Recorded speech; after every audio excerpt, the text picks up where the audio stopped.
Make up mine. Fight. Let's not mince words here. Anyone who's played video games from a young age has memories of being scared by something in them as a kid. From kids of the 90s being scared by the Mario 64 piano, to kids these days being scared by Nextbots and Roblox, it's just the name of the game. Kids will inevitably stumble across content that's too much for them, regardless of how much their parents try to sanitize what they consume. I honestly think these moments can be pretty valuable in character building. Like, I obviously wouldn't advocate for straight up showing a kid graphic or scary content, but being exposed to lightly spooky age-appropriate stuff from a young age can really help kids build up emotional boundaries and know their limits. Like, okay, I can handle most of Ocarina of Time, but the Dead Hand is a step too far. Good to know. In this video, to celebrate the spooky season, I want to highlight a few of these moments from my childhood for no real reason other than Halloween having me feeling like revisiting my first true exposure to the concept of horror. I want to stress the title of this video and make it clear that I'm in no way attempting to pass these off as objectively scary moments for adults, or posture that any grown-ups watching this video will be rattled in their bones by what I have to present. This is just me taking a look back at what scared me as a sub-13-year-old unmedicated autistic kid who liked video games. I do want to note a bit of my background though, just for some context. I was born in early 1999 to a family with a shared love of video games, and especially an older brother who was just as much of a gamer as I would grow up to be. A lot of my earliest exposure to video games came through him, and I really appreciate these memories as an adult due to how much they allowed me to easily catch up on concepts and games that I simply wasn't around for. That said, I definitely saw some stuff that I shouldn't have on my brother's hand-me-down PS2s and Xboxes, and that's what we're here to discuss. Let's roll. We're going to be stopping by the world of Mario twice in this video, so let's begin with the more benign of the two examples first. As a kid, my favorite Mario games are always of the paper and sunshine categories, but I have plenty of fond memories of playing Mario Galaxy as a kid as well. My parents weathered the 2007 holiday shopping season to score my family a Wii and a copy of this game for Christmas that year, and I'll always appreciate them for that. Mario Galaxy isn't really too spooky or scary compared to some other earlier Mario games. Like, you're not going to find stuff like Big Boo's Haunt or the piano here, but for what it's worth, it does still have some appropriately creepy areas. Have you ever heard the old adage that horror is mostly in the sound design, and that if you watch a horror movie without the audio, it'll be less scary? I learned that through the Bouldergeist. The Bouldergeist is the boss of Mario Galaxy's resident spooky level, the Ghostly Galaxy, and is honestly not much on a visual level. It's just kind of a ghost made out of rocks that spits out bombus and kind of looks like Gatsumon the more I look at it. However, this boss absolutely petrified me as a kid. The battle sees players attempting to use Mario's spin to grapple nearby bombus with the intent of crashing them into the Bouldergeist's head, eventually revealing and destroying its floating weak point. The somewhat imprecise nature of attacking with bombus and the Bouldergeist's size already give this fight a hectic and unwieldy feel, but the thing that really spooked me as a kid was the music. Mario Galaxy has an incredible soundtrack, and its music generally hits it out of the park as a tone setter, but I think they went a bit overboard in that regard here. The Bouldergeist battle theme is this intense, driving, audibly horror-inspired tune that slowly distorts until exploding into a brass frenzy. The first part of this song had me scared shitless as a kid, as it imparts a sense of hectic urgency into the fight that I simply wasn't ready for. It's kind of hard to articulate through just showing it here, but playing this fight as a kid had me in a real fight or flight, life or death kind of feel. Like, this is the type of music I'd expect to hear fleeing from Michael Myers, not fighting a big cartoony ghost. To add on to this, the fight is one of the more notably difficult battles in the game, especially as a kid, and adds on a fake out second phase when you think you've won to really hammer things home. When I was playing this fight as a kid, I felt like I was legitimately going to die if I lost. The music and sense of panicky urgency this fight invokes has the same feeling to me as running away from an actively pursuing threat. Luckily, the fight's relatively short, but it lasted long enough to have me shook as a kid. I realize in full that the Bouldergeist really isn't scary at all in retrospect, and is honestly one of the more benign of Mario's ghost-based adversaries, which is why it's the first one we're talking about in this video. But oh boy, did it rock me as a kid. Taking a short break from the Mushroom Kingdom real quick, let's hop over to Station Square, or at least a pyramid nearby it. Sonic Adventure 2 may very well have been my introduction to the Blue Hedgehog after getting a copy of it for the GameCube as a literal toddler, and boy did it leave a strong first impression. This game's level design, its incredibly varied soundtrack, its tone and story, say what you want about it today, but to quote regular Pat, it leaves a terrifyingly strong impression on a developing mind. Around the midway point of the game, the player will find their plucky band of anthropomorphic hedgehog protagonists navigating a pyramid with the intention of finding a hidden rocket inside. To this end, the player is given a series of complex winding pyramid-based levels as Sonic, Tails, and Knuckles respectively. Peppered throughout these levels are little ghost enemies that aren't much on their own, and I remember thinking they were kind of cute as a kid, but once the player clears Knuckles' level, things change a bit. Huh? Who's there? What the... A ghost? This is King Boom Boo, another cartoony ghost, and another one whose sound design and overall fight feel had me rattled as a kid. This fight already instills a sense of panicky urgency as the player speeds away from this maniacal, laughing, hungry, gargantuan ghost, and when you hear the sound effects this motherfucker makes, it becomes clear that Sega was actively trying to scare kids.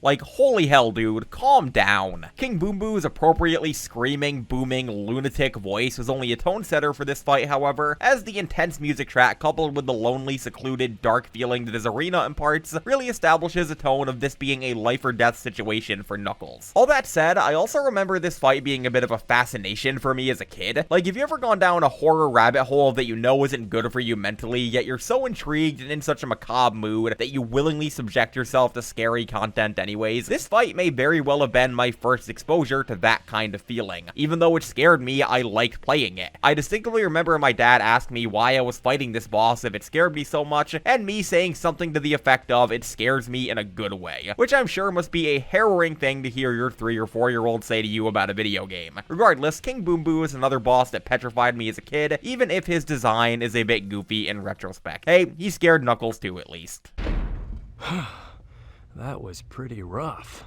Super Mario Sunshine was my preferred 3D Mario platformer as a kid, and still kind of is today. While I know some people view it as a bit of a black sheep and view it as janky and poorly designed, I'm a big fan of this game and all of the weird risks it takes, in spite of its occasional jank. You may think that due to its tropical theme, the game would put a big focus on aquatic-based enemies and missions. However, there really aren't that many of either, and the game mainly sets itself on lands or on palm trees, beaches, and beautiful island environments. That said, there is one underwater aquatic boss in this game that had me absolutely rattled as a kid. You see, I suffer from thalassophobia, which is the fear of the deep ocean and things that may be down there. I've literally suffered from waking nightmares about waking up with my bed floating in the middle of the ocean and having no hope of rescue. I am not good with the ocean. So, anyone who's played Mario Sunshine can probably piece together that I was not a big fan of the Ely Mouth boss fight. Ely Mouth, or Ely Mouth's Dentist, is a mission in Super Mario Sunshine that sees Mario attempting to clean the teeth of a gigantic, four-eyed, two-faced eel at the very bottom of a deep, dark trench. And that sounds very fun if you have thalassophobia, let me tell you. For real though, the moment at the beginning of this mission where Mario just begins slowly drifting down this deep, dark, Marianas Trench-ass pit in the middle of the ocean, and you see these 4 glowing eyes looking up at you, only to quickly realize that something is actively moving and living down there, may very well have been the exact moment that my thalassophobia was permanently triggered. I distinctively remember picking my feet up off of the floor like I would if I had just seen a spider on TV. It was not good. Coupled with this, Ely Mouth's sheer size and intimidating stature, coupled with its ability to easily swallow and spit Mario back out, had me absolutely petrified of the thought of going into the ocean and just being gobbled up by something underneath me that I couldn't even begin to see coming. This fight was just terrifying to me as a kid, and was my first exposure to the true concept of ocean-based horror. It's not even meant to be scary either, considering you're cleaning its teeth. I'm pretty sure this fight was meant to be pretty funny and cute, but boy did I not enjoy it as a kid. If anyone else who has thalassophobia has also struggled with this fight throughout their life, please let me know, as this fight makes me deeply uncomfortable in a phobia-hitting way that nothing else on this list really does. Mario is not a dentist, and this is not within my body of work. Next up, let's talk about Star Fox 64. Strangely enough, this is the game that scared me the most consistently as a kid, from what I can remember at least. Something about how rigid and stiff everything was, how strange the voice acting and character portraits were, how blocky and uncanny it was, I really can't put my finger on it. Nothing in this game was ever really childhood trauma worthy, just latent, lingering, uncanny valley kind of stuff. That is, except for one thing. If you beat Star Fox 64's easy route and earn the quote-unquote bad ending, rather than fighting the real Andross and taking out his brain, something that surprisingly didn't scare me as a kid, you're greeted to a different final boss fight, one that haunted me when I was younger. Oh my god!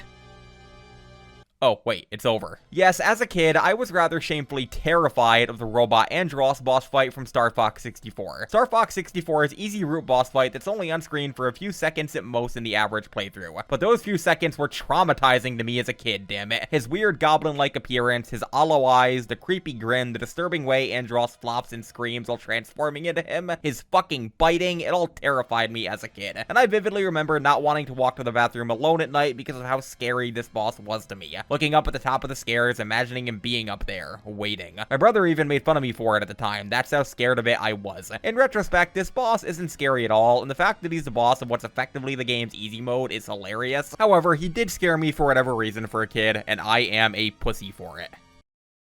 So, we've officially cleared the Cartoon Network of this list and have now entered the Adult Swim. That is, these last 3 entries on the list are going to be bosses or characters from games that were intended for adults that I was exposed to as a kid. Because of this, we're going to get into some more outwardly graphic and upsetting content, so if you'd like to stop here, I understand. Our first entry will be hailing from the Resident Evil series. Resident Evil, thankfully, mostly didn't scare me as a kid. The early games in the series were too campy and silly to scare me, and the later games were too pulpy and actiony. Luckily though, or unluckily depending on how you look at it, there was an outlier. When my family got our Wii, they let me, my brother, and my sister each pick a game for it. I got Mario and Sonic at the Olympic Games, my sister got Carnival Games, and my brother, always himself, got Resident Evil The Umbrella Chronicles. This was a mostly pulpy and silly on-rail shooter with light retellings of events of the Resident Evil series. It also, funnily enough, included the character who was, in my opinion, the single scariest enemy in any Resident Evil game.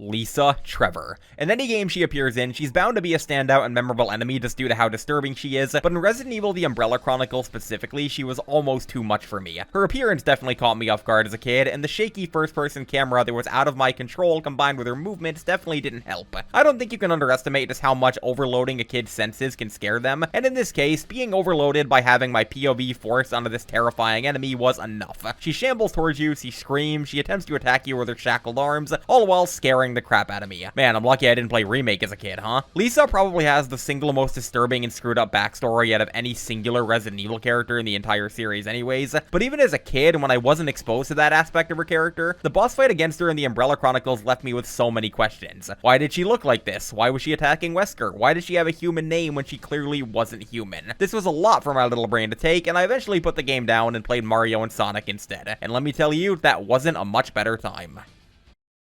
When I was a kid, I remember my brother borrowed a copy of Metal Gear Solid 3 from a friend of his, and I watched him play it. Which was the style at the time. I remember being captivated by how weird and non-traditional the game was, while also being terrified of one specific boss. A host of sorrows, and you are one of them. I am the sorrow. The Sorrow from Metal Gear Solid 3 scared me pissless when I watched my brother fight him as a kid, and may very well have been my first exposure to the concept of jump scares. I'd really never seen anything like this in games or in general at this point up to my life, so seeing the dreary rain-soaked river with that creepy music playing definitely shook me up. Not helping was the main gimmick of this boss fight. Every enemy the player has killed up to this point in the game, including bosses, return as ghosts in this fight to impede the player's progress and disturb them. You can hear them scream, you can hear their dialogue, and everything in between. And let me tell you, my brother was a very aggressive player, so this wasn't a short fight. Plus, most importantly, this happens.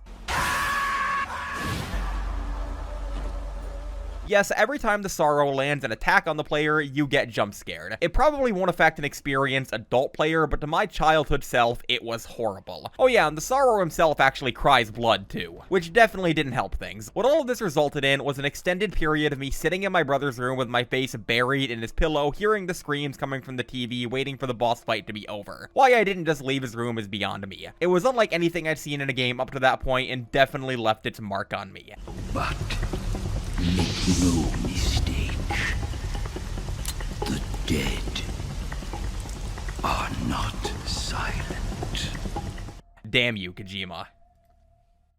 So up to this point, we've discussed some bosses from games that definitely did terrify me as a kid, but didn't leave me lying awake at night, if that makes sense. There is one boss from a game that I remember scaring me so bad that I had actual real vivid nightmares about them, and lied awake at night, petrified that they would become real and come and get me. This boss was from a game I should not have been playing as a kid, and was also, funnily enough, when I was barely a kid. I was like 12 when this happened, and this boss still terrified me. You guys know that I love No More Heroes. This is a series that absolutely flourishes in terms of style and spectacle, and for the most part, I loved every second of it. The blood, the gore, the crazy battles, I was eating all of it up. However, in No More Heroes 2 specifically, there is one boss that was too much for me. A boss that to this day remains the single most terrified I have ever been of an enemy in a video game. That boss is Matt Helms. For those of you who haven't played No More Heroes, you might be unaware that this series pretty heavily satirizes many aspects of both American and Japanese media. For instance, there's bosses that are parodies of football players, and bosses that are parodies of anime schoolgirls. Matt Helms specifically is a parody of Japanese supernatural horror, but that did not register with me as a kid. At a base, he's clearly presented in the game as being a supernatural force with a Resident Evil 4 inspired level leading up to him, and when you make it to the actual boss fight, you'll quickly find that Travis Touchdown, a character who was previously said to have never experienced fear in his life, is absolutely pissed scared of him. He's a large fat guy, covered in blood, wearing a creepy gimp suit, most notably decked out with an incredibly uncanny porcelain doll moe mask, wielding a half flamethrower, half axe weapon that throws Molotov cocktails at the player. This was obviously upsetting to me as a kid, as No More Heroes wasn't really a series that tended to feature scary content up to this point. You fight him in a cramped, densely